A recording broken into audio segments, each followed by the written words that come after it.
పేద బడుగు బలహీన వర్గాల సంక్షేమం కోసం కాంగ్రెస్ ప్రభుత్వం పనిచేస్తుందని Adilabad Congress party assembly in charge Kandi Srinivasa Reddy తెలిపారు.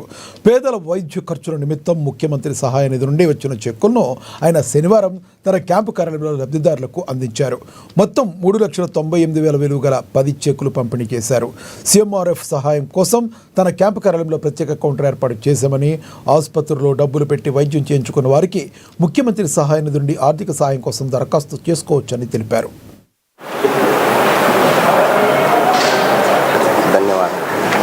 ఇలాంటి రగన్న చాలా తక్కువతో పోయింది. ఫస్ట్ రౌండ్ కష్టం సుఖం దేని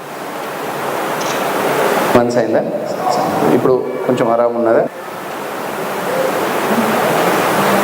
కోరుకుంటా ఉన్నా మీ అందరూ కూడా ఆయుర ఆరోగ్యాలతోని 100 ఏళ్ళు నిండు 100 ఏళ్ళు మంచిగా బ్రతకాలని, మంచి ఆశీర్వాదం దేవుడు ఇవ్వాలని, మీకు మంచి ఆశీర్వాదాలలో ఈ 30,000 కానీ 50,000 కానీ 60,000 కానీ